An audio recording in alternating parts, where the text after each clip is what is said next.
তো নমস্কার বন্ধু, জিএস গুরু পুরুলিয়া ইউটিউব চ্যানেলে তোমাদের সবাইকে স্বাগত। আশা করি তোমরা ঝাড়খণ্ড টেটের প্রস্তুতি নিচ্ছ। তো যারা আমার সাথে প্রস্তুতি নিতে চাও তো অবশ্যই আমাকে কমেন্ট সেকশনে জানাও, বা আমার হোয়াটসঅ্যাপ গ্রুপ রয়েছে, তোমরা এসএমএস করতে পারো সেখানে। ঝাড়খণ্ড টেট একটা ডাইভার্স সিলেবাস কিন্তু আমাদের সামনে দিয়েছে, তো খুব তাড়াতাড়ি নাকি সিলেবাস চেঞ্জ হবে, তো যেখানে কিন্তু ঝাড়খণ্ডের ইতিহাস কিন্তু একটা গুরুত্বপূর্ণ ভূমিকা পালন করবে এবং এখান থেকে তোমরা কিন্তু কোশ্চেন পাবেই। আজকে যে চ্যাপ্টারটা নিয়ে আমি আলোচনা করব সেটা হচ্ছে তানা ভগত মুভমেন্ট। ঠিক আছে, 1914 থেকে 1919 ঝাড়খণ্ডের ছোটনাগপুর মালভূমি ওরাং সম্প্রদায়ের মানুষ এই আন্দোলনটা করেছিল। কেন করেছিল তার কারণ রয়েছে এবং এর ফলে কি হয়েছিল, কারা করেছিল, আন্দোলনের চরিত্র কেমন, আমরা ডিটেলস ভিডিওতে আলোচনা করব। তো আশা করি তোমরা ভিডিওটি শেষ পর্যন্ত দেখার চেষ্টা করবে, আর যদি ভিডিও ভালো লাগে তো লাইক করবে, শেয়ার করবে, কমেন্ট করবে। তো দেখো, 1765 খ্রিস্টাব্দে ব্রিটিশ কলোনিয়াল ঝাড়খণ্ডে ঢুকেছিল। ঠিক আছে, এটা কিন্তু তোমরা মনে রাখবে। তো পুরো বাংলা বিহার উড়িষ্যাতে যখন বাহাদুর শাহ আলমের কাছ থেকে যখন তারা দেওয়ানি লাভ করেছিল, বাংলা বিহার উড়িষ্যাতে তারা বিনা শুল্কে ব্যবসা করার অধিকার পেয়েছিল। তো 1777 খ্রিস্টাব্দে তারা কিন্তু ঝাড়খণ্ডে ঢুকেছিল। তখন রাজা ছিলেন জগন্নাথ সিং, ধলভূমের রাজা। ঠিক আছে, এটা মনে রাখবে। তো তারপর থেকেই কিন্তু ব্রিটিশদের যে সিস্টেম, প্রথা, তাদের বিরুদ্ধে কিন্তু ঝাড়খণ্ডের আদিবাসীরা বারবার প্রতিবাদ জানিয়েছে। তারা চেয়েছিলেন তাদের একটা এরিয়া, যেখানে যে এরিয়াতে তারা নিজেরাই থাকবে, সেখানে কেউ থাকবে না। অ্যাকচুয়ালি আদিবাসী যারা, হ্যাঁ, যারা ইন্ডিজিনিয়াস পিপল, তো তাদের ক্ষেত্রে ব্যাপারটা তাই দাঁড়ায় যে তারা কিন্তু তাদের যে ব্যারিয়ার রয়েছে, তাদের যে বাউন্ডারি রয়েছে, এখানে কিন্তু তারা কোনো সিস্টেমস বা কোনো কাস্টমস বা কোনো ট্রেডিশনস বা কোনো রিলিজিয়ন তারা অ্যালাউ করে না। তারা নিজেরাই থাকতে পছন্দ করে। ঠিক একই ক্ষেত্রে এই জিনিসটাও হয়েছিল যে তানা ভগত আন্দোলন অ্যাকচুয়ালি একটা রিলিজিয়াস মুভমেন্ট। তারা তাদের সোশ্যাল আইডেন্টিটি চেয়েছিল, তারা তাদের রিলিজিয়নকে ফিরে পেতে চেয়েছিল। যেখানে তারা কিন্তু দেখছে দিনের পর দিন তাদের রিলিজিয়ন হচ্ছে ডে বাই ডে খারাপ হচ্ছে। তো তার বিরুদ্ধেই যে ওরাং সম্প্রদায়ের দুই যুবক তারা কিন্তু আন্দোলনটা শুরু করেছিল এবং ধীরে ধীরে ধীরে ধীরে এই আন্দোলনটা সমগ্র ওরাং সম্প্রদায়ের মধ্যে পপুলারিটি পেয়েছিল। তো আজকে এই ভিডিওতে আমরা সেটাই আলোচনা করছি। তো দেখো, এই আন্দোলনটা একটা ছিল সত্যাগ্রহ যে চরিত্র, এরা ছিলেন গান্ধীবাদী। ঠিক আছে, এরা ছিলেন সত্যাগ্রহ, একটা ছিল সত্যাগ্রহ আন্দোলন এবং এরা ছিলেন গান্ধীবাদী, অর্থাৎ গান্ধীজির আদর্শে তারা বিশ্বাসী ছিলেন, অর্থাৎ নন ভায়োলেন্স। আন্দোলনটা কিন্তু কোনো ভায়োলেন্সের পর্যায়ে পৌঁছায়নি। ঠিক আছে, তো দেখো এখানে আছে যে প্রথমে জানতে হবে এই তানা, তানা কারা। ঠিক আছে, তানা শব্দের অর্থ হচ্ছে টু পুল বা টু ড্র। ঠিক আছে, এটা তোমরা মনে রাখবে। তো এই যে তানা যারা, তারা হচ্ছে কি যাত্রার অনুসরণ অনুসারীগণ। তো তাদেরকে আমরা তানা বলতাম। তো এই তানা আন্দোলনটা শুরু করেছিলেন দুই যুবক, 25 বছর বয়সী এক যুবক যাত্রা ভগত এবং তার সহযোগী ছিলেন তুরিয়া ভগত। ঠিক আছে, এটা মনে রাখবে। ছোটনাগপুরে ওরাং সম্প্রদায়ের মানুষ যখন আমাদের প্রথম বিশ্বযুদ্ধ চলছিল, তো তারা কিন্তু আন্দোলনটা শুরু করেছিলেন এবং এটা প্রাথমিক পর্যায়ে একটা রিলিজিয়াস মুভমেন্ট ছিল, কিন্তু পরবর্তীকালে এই আন্দোলনের গায়ে রাজনৈতিক রং লেগে যায়। তো এই আন্দোলনটা শুরু করেছিলেন 1914 খ্রিস্টাব্দের এপ্রিল মাসে। আন্দোলনটা শুরু করেছিলেন, তার কারণ রয়েছে, কি কারণে তিনি শুরু করেছিলেন আমরা পরবর্তী পর্যায়ে আলোচনা করছি।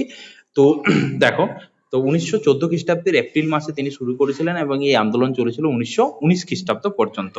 ঠিক আছে, তো দেখো এখানে আছে যে তুরিয়া ভগত অ্যাকচুয়ালি যে ব্যাপারটা, যখন ব্রিটিশ কলোনিয়াল পিরিয়ড ছোটনাগপুর এলাকাতে ঢুকে গেল, তখন ওরাং সম্প্রদায়ের মানুষ তারা বুঝতে পারলেন যে তাদের ধর্ম কিন্তু শেষ হয়ে আসছে। তো তারা চাইছিলেন একটা লড়াই করতে। তো সেই আন্দোলনটা শুরু করেছিলেন কিন্তু তুরিয়া ভগত।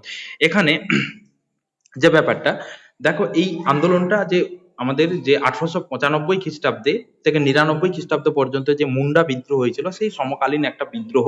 এবং এটা ছিল কিন্তু পুরো মাল্টি ডাইমেনশনাল। মাল্টি ডাইমেনশনাল বলতে এখানে হচ্ছে বহুগামী, অর্থাৎ বহু দিক রয়েছে এর। যেমন ধরো, এরা চেয়েছিলেন কেমন, ধরো যে এরা চেয়েছিলেন তাদের সোশ্যাল আইডেন্টিটি ফেরত পাওয়ার জন্য। তারা ছিলেন রিলিজিয়াস ট্রেডিশনস, তাদের যে যে সামাজিক একটা পরিচয় রয়েছে সেটার জন্য, এবং মানব অধিকার, এই বিষয় নিয়ে তারা কিন্তু আন্দোলনটা শুরু করেছিলেন। এটা ছিল মাল্টি ডাইমেনশনাল একটা মুভমেন্ট। ঠিক আছে, গান্ধীবাদী একটা মুভমেন্ট।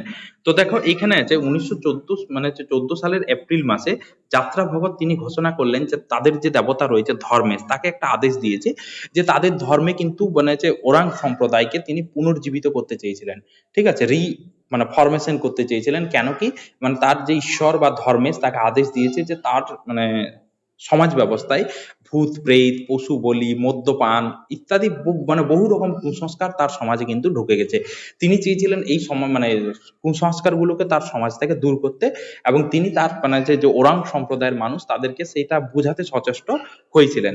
তো এখানে তারপরে ধরো যে এটা হয়ে গেল, এবার ধরো যে জমিদার যারা তারা কিন্তু কি হয়েছিল যে তারা কিন্তু তাদের জমি দখল বা এখানে হচ্ছে লো ওয়েজ লেবারার্স বা এখানে হচ্ছে ধরো বিনা বেতনে তাদেরকে মানে কাজ করাতে চেয়েছিল। তারপরে হচ্ছে ব্রিটিশ কলোনিয়ালের যে এক্সপ্লয়টেশন, দ্যাট মিন শোষণ, তার বিরুদ্ধে তারা প্রতিবাদ করেছিল। এবং মানে অবৈতনিক শ্রমিক। এবং এখানে দুটো জাতির গল্প বলা যায়, একটা ছিল কি বলতো পাহান, ঠিক আছে, একটা ছিল কি বলো পাহান। পাহান মানে হচ্ছে পুরোহিত, ঠিক আছে। আর এখানে ছিল মাহাতো, মাহাতো ছিল গ্রাম প্রতিনিধি। এরা আর কি এদেরকে ভুল বোঝাতে চাইছিল যে ভূত প্রেত বা পশু বলি এগুলা কিন্তু সমাজে থাকবে। তো এটার বিরুদ্ধে তারা কিন্তু প্রতিবাদ করেছিল। যখন তারা প্রতিবাদ করছিল তার বিরুদ্ধে, ব্রিটিশ সরকার কিন্তু এট ফার্স্ট মানে প্রথমে নার্ভাস হয়ে গেছিল। কেন কি? কারণ এই মুভমেন্টটা ছিল একটা নন ভায়োলেন্স মুভমেন্ট, অর্থাৎ তারা গান্ধীবাদী আন্দোলনে বিশ্বাসী ছিলেন, ঠিক আছে। পরবর্তীকালে তারা কিন্তু জাতীয় আন্দোলনের সাথেও যোগদান করেছিলেন, কারণ 1920 সালে আমাদের খিলাফত আন্দোলন হয়েছিল, যেহেতু তারা গান্ধীবাদী আন্দোলনে বিশ্বাসী ছিলেন, তো তারা কিন্তু সেই আন্দোলনের সাথে যোগদান করেছিলেন। তো ব্রিটিশ সরকার অর্থাৎ ব্রিটিশ কলোনিয়াল তারা কি করলেন, তাদেরকে জোর করে সাপ্রেস করার চেষ্টা করলেন, আন্দোলনটাকে দমিয়ে দেওয়ার চেষ্টা করলেন। কি করলেন? যাত্রা ভগতকে অ্যারেস্ট করলেন। অ্যারেস্ট করার পরিপ্রেক্ষিতে কি হলো, যে যাত্রা ভগতের পপুলারিটি কিন্তু সারা ওরাং সম্প্রদায়ে ছড়িয়ে পড়লো, এবং ওরাং সম্প্রদায়ের জাতি যেখানে যেখানে ছিল তারা কিন্তু সবাই আন্দোলনকে সাপোর্ট করেছিলেন, তারা কিন্তু আন্দোলনে যোগদান করেছিলেন, ঠিক আছে। তো এই আন্দোলনের ফলে যেটা হলো, যে একটা কি করেছিল, এই আন্দোলনটা একটা জিনিস তৈরি করেছিলেন, একটা সোশ্যাল কনসাসনেস, অর্থাৎ ওরাং সম্প্রদায়ের যে একটা কি ছিল যে সামাজিক আন্দোলন, এটা কি করেছিল যে তাদের মধ্যে একটা চেতনা জাগিয়েছিলেন, মানে একটা সামাজিক চেতনা কিন্তু ওরাং সম্প্রদায়ের মানুষের মধ্যে যাত্রা ভগৎ সেটাকে ঢুকিয়ে দিয়েছিলেন। এবং তিনি বোঝাতে মানে সচেষ্ট হয়েছিলেন যে তার জাতি দিনের পর দিন পিছিয়ে পড়ছে, তাদের সোশ্যাল আইডেন্টিটি নষ্ট হয়ে যাচ্ছে, তিনি সেগুলোকে ফেরত পেতে চেয়েছিলেন, যার জন্য কিন্তু তিনি তার সমাজের মধ্যে একটা সোশ্যাল কনসাসনেস মুভমেন্ট শুরু করেছিলেন। এবং এই আন্দোলনটাই হচ্ছে তানা ভগৎ মুভমেন্ট বা তানা ভগৎ আন্দোলন বা তানা ভগৎ বিদ্রোহ, যেটা 1919 খ্রিস্টাব্দ পর্যন্ত চলেছিল। 1914 সালের এপ্রিল মাসে এই আন্দোলনটা শুরু হয়ে 1919 খ্রিস্টাব্দ পর্যন্ত চলেছিল। তো যাই হোক, এই আন্দোলনের ফলে কি হলো, তাদের সমাজের যে কুসংস্কার গুলো তারা সেগুলা এরাডিক মানে তুলে দিতে সচেষ্ট হয়েছিল। যে জমিদারদের যে জমি দখল সেটা বন্ধ হয়ে গেছিল, পশু বলি বন্ধ হয়ে গেছিল, ভূত প্রেত বিশ্বাস যেটা করতো সেটা বন্ধ হয়ে গেছিল। মানে তার যে সমাজ সেটা অনেক শিক্ষিত করে তুলেছিলেন তিনি, তাদেরকে সামাজিক সচেতনতা তাদেরকে কিন্তু দিতে সচেষ্ট হয়েছিলেন। যাত্রা ভগৎ এই 25 বছর বয়সী একটা যুবক, তিনি কিন্তু সচেষ্ট হয়েছিলেন। তো দেখো, এটা হচ্ছে আমাদের একটা স্টাডি ম্যাটেরিয়ালস। যারা কিন্তু আমার সাথে ক্লাস করতে চাও তো অবশ্যই আমাকে কিন্তু জয়েন করাও, মানে আমার ক্লাসে জয়েন করো, অনেক বেশি উপকৃত হবে এবং আরো বেশি অ্যাট্রাকটিভ স্টাডি ম্যাটেরিয়ালস তোমরা কিন্তু ঝাড়খণ্ড টেটের জন্য প্রস্তুত মানে নিতে পারবে, তোমার ক্ষেত্রে অনেক সুবিধা হবে। এবং এই মাল্টি ডাইমেনশনাল সিলেবাসে আমরাই কিন্তু একমাত্র পথ তোমার, এবং খুব কম খরচে আমরা তোমাদেরকে কিন্তু সেই পথে এগিয়ে নিয়ে যেতে সচেষ্ট হব। আর পরবর্তীকালে টিজিটির ক্ষেত্রে টেট পাস কিন্তু একটা কম্পালসারি অধ্যায় হয়ে যেতে পারে, যেভাবে বিহার তৈরি করেছে, তো সেই মতো করে। সুতরাং টেট পাস তোমার কিন্তু অবশ্যই জরুরি। তো যাই হোক, যদি ভিডিওটি ভালো লাগে তো অবশ্যই লাইক করবে, শেয়ার করবে, কমেন্ট করবে। Thank you.